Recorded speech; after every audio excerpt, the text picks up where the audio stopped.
హిందూ మహాసముద్రంలో భారత్ చైనాలు చేసే మహాయుద్ధానికి సంబంధించి డీటెయిల్డ్గా మనకి ఎక్స్ప్లెయిన్ చేయడానికి అనలిస్ట్ ఎంజీరావు గారు మనతో ఉన్నారు. ఎంజీరావు గారు, Indian Ocean is not India's ocean అంటోంది ఈ డ్రాగన్ కంట్రీ. ఒక రకంగా హిందూ మహాసముద్రం భారతదేశానికి అడ్డ, భారత భద్రతకు కూడా చాలా కీలకం హిందూ మహాసముద్రం. అలాంటి హిందూ మహాసముద్రంలో భారత వ్యతిరేక చైనా కార్యకలాపాలు ఎలా ఉన్నాయి అండ్ చైనా ఎందుకు ఈ ఇండియన్ ఓషన్లోకి వస్తోంది అంటే ఏం చెప్తారు? ఎస్ అండి, చైనా ఎప్పుడూ ఒకటి మాట అంటుందన్నమాట, Indian Ocean is not India's ocean. అంటే హిందూ మహాసముద్రం భారతదేశానికి కాదు, నాది కూడా అంటూ చైనా మాట్లాడుతూ ఉంటుందన్నమాట. చైనా అసలు ఎందుకు ఇండియన్ ఓషన్లోకి వస్తుంది అనే విషయాన్ని పరిశీలిస్తే ప్రపంచంలో హిందూ మహాసముద్రం యొక్క గొప్పతనాన్ని మనం ఫస్ట్ చెప్పాలండి. ఈ ప్రపంచంలో హిందూ మహాసముద్రం, ఇక్కడ అట్లాంటిక్ మహాసముద్రం, ఇక్కడ పసిఫిక్ మహాసముద్రం ఉంటుందండి. ఈ పసిఫిక్ మహాసముద్రం నెంబర్ 1, అట్లాంటిక్ మహాసముద్రం నెంబర్ 2, ఇండియన్ ఓషన్ అనేది నెంబర్ 3 పరిమాణం సైజు పరంగా. సైజు ఎంత అంటే 73 మిలియన్ చదరపు కిలోమీటర్లు కలిగి ఉంటుందన్నమాట. ఇది ఈ పసిఫిక్ అట్లాంటిక్ మహాసముద్రంతో పోలిస్తే చాలా విశిష్టమైన మహాసముద్రం. ఎందుకు చైనా ఇక్కడికి వస్తుందంటే, చైనా ఒకటే కదండి, ప్రపంచంలో ప్రతి సూపర్ పవర్ ఇక్కడికి వస్తేనే అది సూపర్ పవర్ అవుతుంది. ప్రపంచ ఆధిపత్యం ఇండియన్ ఓషన్ లేకుండా ప్రపంచ ఆధిపత్యాన్ని ఏ దేశం కూడా తెచ్చుకోలేదన్నమాట. మొట్టమొదటి ఫర్ ఎగ్జాంపుల్ ఏంటంటే, ఈ బ్రిటిష్ వాళ్ళు భారతదేశాన్ని పరిపాలించారు అంటే ఫస్ట్ వాళ్ళు ఇండియన్ ఓషన్ మీద ఆధిపత్యం సంపాదించే భారతదేశాన్ని పరిపాలించారు. అందుకే దీన్ని the queen of Indian ocean అంటారు ఇండియాని. దీన్ని అధిగమించాలంటే ఇది ఉండాలి. ఈ ఇండియన్ ఓషన్ ఎందుకు చైనా ఇక్కడికి వస్తుందంటే, చూడండి, ఇండియన్ ఓషన్ చుట్టూరు ఎన్ని ఖండాలు ఉన్నాయి. ఇక్కడ ఆఫ్రికా ఖండం ఉంది, ఆసియా ఖండం ఉంది, ఆస్ట్రేలియా ఖండం ఉంది, కింద అంటార్కిటికా ఫుల్ రీసోర్సెస్ అనమాట. 4 ఖండాల మధ్యలో ఈ సముద్రం ఉంటుంది. ఏ సముద్రానికి లేని విశిష్టత ఏంటంటే, ఈ మహాసముద్రం కొన్ని నేరో స్ట్రైట్, ఇదిగోండి గల్ఫ్ స్ట్రైట్ ఆఫ్ హర్మూజ్ ద్వారా ఇక్కడ ఓపెన్ అవుతుంది, ఇక్కడ బాబ్ ఎల్ మనాబ్ ద్వారా ఈ సూయజ్ కెనాల్ ద్వారా ఇక్కడ ఓపెన్ అవుతుంది, ఇక్కడ కేఫ్ ఆఫ్ గుడ్ హోప్, ఇక్కడ మలక్కా స్ట్రైట్ అని ఒకటి ఉంటుందండి. ఈ మలక్కా స్ట్రైట్ ద్వారా ఇది ఓపెన్ అవుతుంది. ఇది చూడండి, ఇది బాబ్ ఎల్ మనాబ్, ఇది గల్ఫ్ ఆఫ్ హర్మూజ్, ఇది straight of Hormuz, good hope, తర్వాత మలక్కా స్ట్రైట్ ఈ సుమిత్ర ఐలాండ్కి ఈ మలయ ఐలాండ్ మధ్యలో ఉంటుంది మలక్కా స్ట్రైట్. ఇది పసిఫిక్ ఓషన్కి ఎంట్రీ అనమాట. ఇదిగోండి ఇది. తర్వాత ఈ అరూఫోరా సీ ఆఫ్ ఇది అన్ని ఈ తైమూర్ సీ అనేది కింద ఓషన్స్ ఉంటాయి. ఈ విధంగా ఈ మహాసముద్రం మొత్తం క్లోజ్ అయ్యి ఉంటుంది అనమాట. ఈ క్లోజ్ అయ్యింది కొన్ని స్ట్రైట్ పాసెస్ ద్వారా మాత్రం ఓపెన్ అవుతుంది. కాబట్టి ఎవరైనా దీన్ని ఈ మలక్కా స్ట్రైట్ని కంట్రోల్ చేస్తే ఈ సముద్రం అంతా వాళ్ళ ఆధీనంలోకి వెళ్ళిపోతుంది అనమాట. అందువల్ల ఇంకోటి ఏంటంటే, ఈ సముద్రం చుట్టూరు ప్రపంచంలోని అత్యధిక జనాభా ఇక్కడ నివసిస్తుంది. 4 ఖండాలు. తర్వాత ప్రపంచంలో ఆయిల్లో 40% పెట్రోలియం గ్యాసులు ఇక్కడే లభిస్తున్నాయి, అది ఒకటి. 2 ప్రపంచ వాణిజ్యంలో 40% ట్రేడ్ ఈ ఓషన్ ద్వారా వెళ్ళిపోతుంది, అది ఒకటి. ఎంతో మినరల్ రీసోర్సెస్ ఉంటాయి. Fastest growing economies, future super పవర్లు ఇక్కడే తయారవుతాయి. ఈ సౌత్ ఈస్ట్ ఏషియన్ నేషన్స్, ఇదిగో ఇండియా, ఇవి ఫుల్ రీసోర్సెస్. ఆఫ్రికా చీకటి కన్నా ఇంకా మినరల్ రీసోర్సెస్ అలాగే ఉన్నాయి. ఆస్ట్రేలియాలో mineral resources unexploited, a huge population, పెద్ద ప్రపంచంలోనే అతిపెద్ద మార్కెట్ ఇది. అందువల్ల ప్రపంచంలో చైనాని హిందూ మహాసముద్రం ఎవరైతే ఆధిపత్యం వస్తుందో, ఏషియా మీద వస్తుంది, ఆఫ్రికా మీద వస్తుంది, ఆస్ట్రేలియా మీద వస్తే ప్రపంచ ఆధిపత్యం. అందుకని ప్రపంచ ఆధిపత్యాన్ని ఆశిస్తున్న చైనా ఇండియన్ ఓషన్లోకి రావాలి, లేదా ప్రపంచ ఆధిపత్యం లేదు. కానీ అది ఇక్కడికి వస్తుంటే ఇక్కడ ఇండియా అడ్డు. అందుకని ఇండియా చెప్పాలంటే ఇండియా పేరు మీదే ఈ సముద్రం వచ్చింది. ఇప్పుడు ఇండియా అడ్డు అనమాట. అందుకే చైనా ఇక్కడికి వస్తుంది ప్రపంచ ఆధిపత్యం కోసం. ఇదండి అద్భుతమైన ఒక మహాసముద్రమే ఇండియన్ ఓషన్. ఈ హిందూ మహాసముద్రం భారతదేశ భద్రతకు కానీ స్వతంత్రానికి కానీ చాలా కీలకం. సో ఏ విధంగా చైనా దీన్ని అడ్డుకునే ప్రయత్నం చేస్తోంది అనేది మ్యాప్లో మీరు ఎక్స్ప్లెయిన్ చేయండి. ఎస్ అండి, ఇప్పుడు ఇండియన్ ఓషన్, ఈ ఇండియన్ ఓషన్ చుట్టూరు 46 దేశాలు ఉంటాయండి. మొత్తం 46 దేశాలు ఇండియన్ ఓషన్ చుట్టూరు ఉంటాయి. చైనా ముందు చెప్పేటప్పుడు చిన్న విషయం చెప్పి అందులోకి వెళ్తాను. మొత్తం 46 దేశాలు ఇక్కడ ఉంటాయి అన్నమాట. ఈ దేశాలు చూస్తే చూడండి, ఆఫ్రికాలో ఇవి 46 దేశాలు, 27 దేశాలు తీర ప్రాంతాలు, 7 ద్వీప దేశాలు అన్నమాట. మారిషస్, ఇలాగా ఈ సుక్కు, చాగోసు, సోకొట్ర ఇలాగ 7 ఐలాండ్లు ఉంటాయి. 7 దేశాలతో పాటు ఈ అంతర్గతంగా అంటే ఇన్లాండ్ కంట్రీస్ అనేవి భూ అంతర్భాగంగా ఈ ఆఫ్ఘనిస్తాన్ లోపల ఇలా 12 దేశాలు, మొత్తం 46 దేశాలండి. ఇప్పుడు ఇండియా అనేది అతిపెద్ద దేశం, అన్రైవల్డ్. ఏ దేశం కూడా దీన్ని ఎదుర్కోలేదు. నేవీ ఏంటి, మిలిటరీ పవర్ ఏంటి, సైజ్ ఇట్లో అదనమాట. తర్వాత ఆస్ట్రేలియా ఉన్న పెద్ద దేశమైనా అది పాపులేషన్ ఉండదు. కాబట్టి ఏ దేశం కూడా ఇండియాని ఎదుర్కోలేదు. ఇప్పుడు చైనా ఇక్కడికి వస్తుంది. చైనా ఇక్కడికి రావాలంటే ఇండియా అడ్డు. అందుకనే చైనా ఏం చేస్తుంది అంటే ఒక స్ట్రింగ్ ఆఫ్ పెరల్స్ అంటారనమాట, ఒక ముత్యాల దండలాగా ఇండియా చుట్టూరు అది ఆక్రమించేస్తుంది. ఏ విధంగా ఆక్రమిస్తుంది అంటే మ్యాప్లో కరెక్ట్గా కనిపిస్తుందండి. ఇదిగోండి రెడ్ కలర్ ఉన్న ఈ బంగ్లాదేశ్లో చిట్టగాంగ్ పోర్ట్ దాని ఆధీనంలో తీసుకుంది, నేవల్ పోర్ట్ డెవలప్ చేస్తుంది. తర్వాత మయన్మార్లో సిట్వే పోర్ట్ డెవలప్ చేస్తుంది.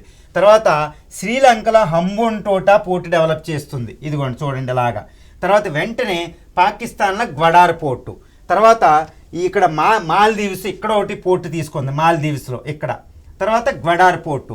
తర్వాత ఇండియన్ ఓషన్లోనే ఇక్కడ సోకొట్రా యమన్లో ఒక పోర్ట్ ఉంది. జిబౌటి అనేది ఒక పోర్ట్ ఒకటి ఉందండి. ఇక్కడ యుఏఈ దగ్గర ఒమన్లో ఒక పోర్టు తీసుకుంది. ఈ విధంగా ఏంటంటే ఇండియా చుట్టూరు ఒక ముత్యాల దండ, స్ట్రింగ్ ఆఫ్ పెరల్స్ అనే ఒక వ్యూహాన్ని ఇది అమలు జరిపి ఇండియా చుట్టూరు నేవలు పెట్టేసింది. ఈ హంబోన్టోటా డీప్ వాటర్ పోర్ట్ శ్రీలంక నుంచి ఒకటి తీసేసుకుంది.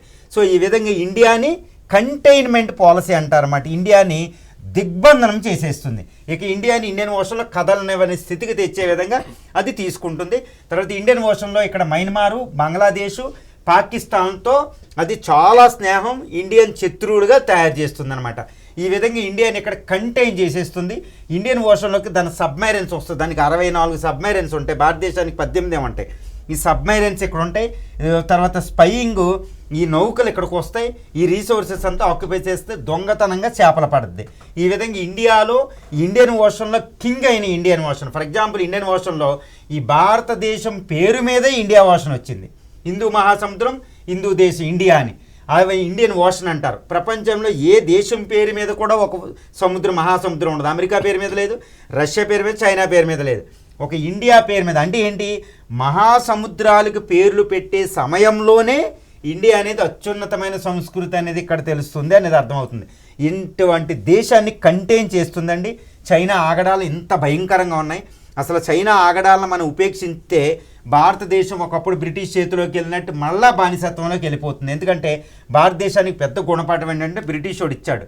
ఏ విధంగా ఈ భారతదేశం ఒకప్పుడున్న మొఘళ్ళు ఇక్కడ భూ సరిహద్దులు చిత్రులనే చూస్తుంటే బ్రిటిష్ వాడి కింద నుంచి వచ్చాడు, సముద్రం నుంచి వచ్చి ఇండియా అంతా ఒకదాన్ని ఆక్యుపై చేశాడు.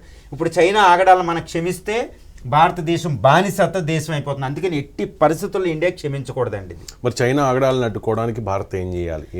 తంత్రం ఏంటి? ఇప్పుడు చైనా ఆగడాలను భారతదేశం చాలా సీరియస్గా తీసుకుంటుంది, చాలా సీరియస్గా తీసుకుంటుంది అనమాట. అది ఎంత సీరియస్గా తీసుకుంటుందంటే ఇది మళ్ళీ భారతదేశం మళ్ళీ మ్యాప్లోకి ఒకసారి వెళ్దామండి. భారతదేశం ఏం చేస్తుందంటే ఇక్కడ చూడండి, ఇదే చిట్టగాంగ్ మయన్మార్లో మనం కూడా ఇంకొక పోర్టును ఒకదాన్ని డెవలప్ చేస్తున్నాం మయన్మార్లో, దీన్ని అడ్డుకోవడానికి. తర్వాత అతి పెద్దదనమాట, అంటే ఒక సింగపూర్, ఒక హాంకాంగ్ లాగా ఇక్కడ నికోబార్ ఐలాండ్లో ఇది అనమాట. ఈ సాఫ్రాన్ కలర్లో ఉన్నది ఇక్కడ నికోబార్ ఐలాండ్ అనేది ఒక పెద్ద నౌకాదళ క్షేత్రాన్ని, పెద్ద దాన్ని ట్రై కమాండ్ని డెవలప్ చేస్తుంది అనమాట అండమాన్ అండ్ నికోబార్ దీవుల్లో. సో దట్ ఇదంతా మనం అడ్డుకోవచ్చు ఈ ఏరియాలో. తర్వాత మలక్కా స్ట్రైట్లో అమెరికా నౌకాదళంతో సంయుక్తంగా ఇక్కడ కాపలా కాస్తాయి. అసలు చైనాకి 80% నుంచి 70 నుంచి 80% ఆయిల్, గ్యాస్ సప్లై ఇది ఇక్కడ నుంచి వెళ్తుంది అనమాట. ఇలా దీని దగ్గర ఇండియా ఆధిపత్యం, పూర్తి ఆధిపత్యం ఉంటుంది. అసలు చైనాకి వెసులుబాటు లేదు. తర్వాత శ్రీలంకలో హంబన్టోటా పక్కనే ఇంకొక పోర్టుని మనం భారతదేశం డెవలప్ చేస్తుంది. మాల్దీవులో చిన్నది డెవలప్ చేస్తుంది. అదేవిధంగా మారిషస్లో ఇక్కడ ఒకటి డెవలప్ చేస్తున్నాం, సీషెల్లో మారిషస్ దగ్గర భారతదేశం. తర్వాత జపాన్తో, ఇది అమెరికాతో కలిపి ఇక్కడ మలక్కా స్ట్రైట్, క్వాడ్ గ్రూప్తో కలిపి ఇక్కడ మలబార్ ఎక్సర్సైజెస్ అనేది ఒకటి నిర్వహిస్తూ ఉంటుంది ప్రతి 2 సంవత్సరాలకి. తర్వాత ఆస్ట్రేలియాతో నౌకాదళ సంబంధాలు, పూర్తి సంబంధాలు ఉన్నాయి. తర్వాత జపాన్తో కలిపి ఒక మెరైన్, అంటే ఇండియా ఆఫ్రికా మధ్యలో ఒక మెరైన్ కారిడార్ అనేది ఒకటి నిర్మిస్తున్నాం అనమాట. ఇది ఒకటి నిర్మిస్తున్నాం. తర్వాత గ్వడార్ పోర్ట్ని కౌంటర్ చేయడానికి ఇరాన్లో ఈ పక్కనే ఒక 150 కిలోమీటర్ల దూరంలో ఉన్న ఒక పోర్ట్ని, చాబహార్ పోర్ట్ అనేది మనం డెవలప్ చేస్తున్నాం. తర్వాత ఇక్కడ నౌకాదళ క్షేత్రాన్ని మనం కూడా డిప్లాయ్ చేసాం. ఇండియా సబ్మెరైన్స్ని పెంచేసుకుంటుందండి. ఎంత విస్తృతంగా పెంచుకుంటుందంటే ఇండియా తన సబ్మెరైన్ పవర్ని హ్యూజ్ ఇదిగోండి ట్రింకోమాలై పోర్టుని మనం డెవలప్ చేస్తున్నాం అనమాట. అడెన్ దగ్గర మనం డెవలప్ చేస్తున్నాం. సింగపూర్తో నౌకాదళ సంబంధాలు ఉన్నాయి. సో ఈ విధంగా భారతదేశం చైనాని అడ్డుకోవడానికి డెవలప్ చేస్తున్నాం అనమాట. ఇదిగోండి మెరైన్ కారిడార్ అని జపాన్తో కలిపి డెవలప్ చేస్తున్నాం. దీంతో పాటు భారతదేశం చేస్తున్నది ఇంకొకటి ఏంటంటే చాలా పెద్ద కృషి ఇదండి. ఇదిగోండి మిలిటరీ ఎక్సర్సైజెస్ అనమాట. ఇవి మిలిటరీ ఎక్సర్సైజెస్. ఇవి ఈ భారతదేశం ఏంటంటే ఈ ప్రపంచంలో వివిధ దేశాలతో నౌకాదళ విన్యాసాలు నిర్వహిస్తూ ఉంటుంది అనమాట. ఆపరేషన్ శక్తి అనేది, మలబార్ అని, ఇలా ప్రతి దేశంతో కూడా మనం డెవలప్ చేస్తున్నాం. తర్వాత ఇంకోటి ఏంటంటే భారతదేశం కార్వార్ పోర్ట్ అనేది ఒకటి డెవలప్ చేస్తుంది అనమాట. ఈ కార్వార్ పోర్టు ఇది కర్ణాటకలో ఉంటుంది. ఈ కార్వార్ అనేది ఏషియాలోనే అతిపెద్ద నౌకాదళ క్షేత్రం అనమాట. అక్కడ న్యూక్లియర్ సబ్మెరైన్స్ అన్ని అక్కడే పెడతాం, దాస్తూ ఉంటాం. పెద్ద పెద్ద ఎయిర్ క్రాఫ్ట్ క్యారియర్ విక్రాంతిని ఇక్కడే దాస్తాం. ఇది దాటి వెళ్ళడం చాలా అసంభవం. తర్వాత కొచ్చిన్ ఇంటర్నేషనల్ సింగపూర్ లాగా ఒక స్టేషన్ లాగా తయారు చేస్తున్నాం ఎయిర్ క్రాఫ్ట్ క్యారియర్ని అట్లా తట్టుకోవడానికి. ఇండియా వైజాగ్ పోర్టుని బాగా డెవలప్ చేస్తుంది, చూస్తే మనకు అర్థమవుతుంది.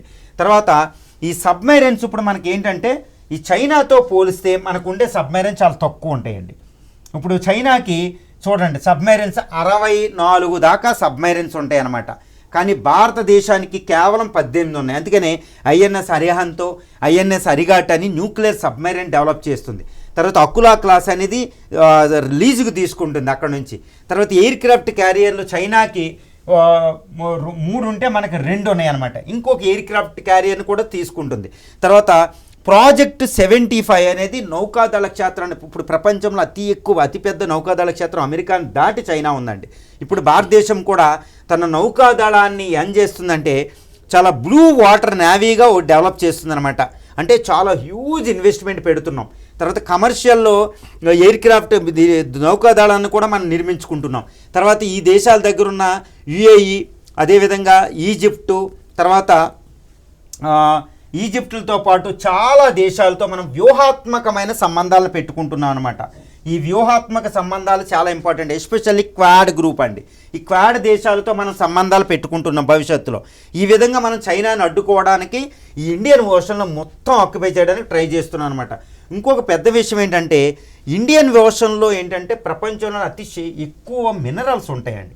అందుకనే యునైటెడ్ నేషన్స్ దగ్గర నుంచి ఇదిగోండి ఈ ప్రాంతంలో ఇండియన్ ఓషన్లో ఈ ప్రాంతంలో మినరల్స్ తవ్వకానికి 1,00,000 చదరపు కిలోమీటర్ల ప్రాంతంలో భారతదేశానికి పర్మిషన్ వచ్చిందనమాట. ఇది శోధిస్తున్న ఆయిల్, ఈ ప్లాటినం, గోల్డ్ ఇవన్నీ తీయడానికి ట్రై చేస్తున్నాం అనమాట. అది కూడా మనం డెవలప్ చేసాం. 2 అంతర్గతంగా ఆస్ట్రేలియాతో పూర్తి సంబంధాలు నిలుపుతున్నాం. ఈ విధంగా చైనాని ఆగడాల్ని ఇండియన్ ఓషన్లో అడ్డుకోవడానికి భారతదేశం చేయని ప్రయత్నం లేదు.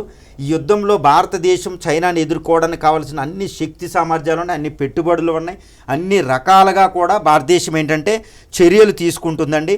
ఎస్పెషల్లీ ఇండియా ఆఫ్రికన్ సమ్మిట్ ఒకటి పెడుతుంది. ఈ సమ్మిట్లో ఆఫ్రికన్ దేశాలు సహాయం మనం చేస్తూ ఉన్నాం అనమాట. సో ఈ దేశాలన్నిటి పెడుతున్నాం. తర్వాత ఇండియన్ ఓషన్ ఐఓఆర్సి అంటారు, ఇండియన్ ఓషన్ రీజనల్ కోఆపరేటివ్ ఒక ఆర్గనైజేషన్ ఒకటి ఉందన్నమాట ఈ 46 దేశాలతో. ఈ ఆర్గనైజేషన్లో శక్తివంతమైన దేశం భారతదేశం అనమాట. కాబట్టి అదొకటి. తర్వాత ఆర్థికంగా శక్తివంతం అవి 7,516 చదరు కిలోమీటర్లు ఉన్న మొత్తం తీర ప్రాంతం అభివృద్ధి చేస్తేనే మనం చైనాను అడ్డుకుంటాం అనమాట. So Indian nuclear submarines, nuclear technology, అదేవిధంగా ఈ నౌకాదళం, డిస్ట్రాయర్, కోల్కతా క్లాస్ అని, స్కార్పియన్ మిసైల్స్, సబ్మెరైన్స్ ఇవన్నీ తేవడం వల్ల ఈరోజు మనం చైనాను అడ్డుకోవడానికి కావాల్సిన అన్ని రకాల చర్యలు మనం ఇక్కడ తీసుకుంటున్నాం. ఇది హిందూ మహాసముద్రంలో జరిగే అతి పెద్ద మహాయుద్ధం అండి. భవిష్యత్తు సూపర్ పవర్ అనేది ఇండియన్ ఓషన్ కంట్రోల్ చేసేదే. కాబట్టి ఇండియా కూడా it is aspiring for the super power status, China is also aspiring for the super power status. అందుకని క్లాష్ వస్తుంది. ఈ క్లాష్ అనేది అడ్డగించడం ఎవడం తర్వాత కాదు.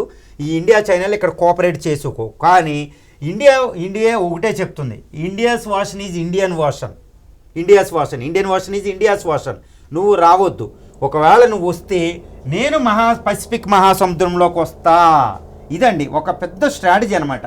నువ్వు ఇండియన్ ఓషన్లోకి వస్తే నేను వెంటనే నీ పసిఫిక్ మహాసముద్రంలోకి వస్తా. ఇదిగోండి ఇక్కడికి వెళ్తా పసిఫిక్ మహాసముద్రంలోకి, కాబట్టి నువ్వు రాకు అని చెప్తుందనమాట. అందుకని అక్కడ జపాను, వియత్నాం, ఫిలిప్పైన్స్తో, దక్షిణ కొరియాతో మనం సంబంధాలు నౌక పెట్టి మన నౌకలు, మన సబ్మెరైన్స్, మన ఎయిర్ క్రాఫ్ట్ క్యారియర్లు పసిఫిక్ మహాసముద్రానికి వెళ్తున్నాం. సో నువ్వు ఇక్కడికి వస్తే మేము అక్కడికి వస్తున్నాం. ఇదనమాట చెక్ అండ్ బ్యాలెన్స్. ఈ విధంగా ఇండియన్ ఓషన్లో జరిగే మహాయుద్ధంలో ఇండియా అన్ని చర్యలు గత దశాబ్ద కాలంలో ఎక్కువ తీసుకుంది. ఇప్పుడు మోడీ టైంలో అయితే ఇంకా చాలా సివియర్ యాక్షన్ తీసుకోవాల్సి వచ్చింది. ఈ మోడీ దశాబ్ద కాలంలో అయితే చైనా భయపడే స్థాయికి వచ్చిందనమాట. ఎందుకంటే ఈ మలక్కా స్ట్రైట్ దగ్గర మనం బలంగా ఉన్నాం కాబట్టే చైనా 2017 గాల్వాన్ డోక్లాం యుద్ధం సమయంలో, అదేవిధంగా గాల్వాన్ యుద్ధం సమయంలో 2020లో చైనా మన వైపు యుద్ధానికి రాలేదు అంటే ఇదిగోండి ఈ ప్రాంతంలో నౌకాదళం స్ట్రాంగ్గా ఉండడమే. ఇక్కడ మనం చైనా నౌకాదళాన్ని దిగ్బంధనం చేసి ఆయిల్ వెళ్ళకపోతే చైనా ఎకానమీ పడిపోతుందన్నమాట.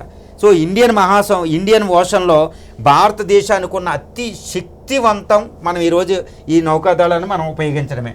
ఇదిగోండి ఈ నౌకలన్నీ మోహరించి ఉంటాయి అన్నమాట ఇండియన్ ఓషన్లో. తర్వాత అమెరికా యొక్క ఇది ఒకటి ఉందండి. అమెరికా తన యొక్క డీగో గార్షియా అని ఒకటి ఉంటుందండి.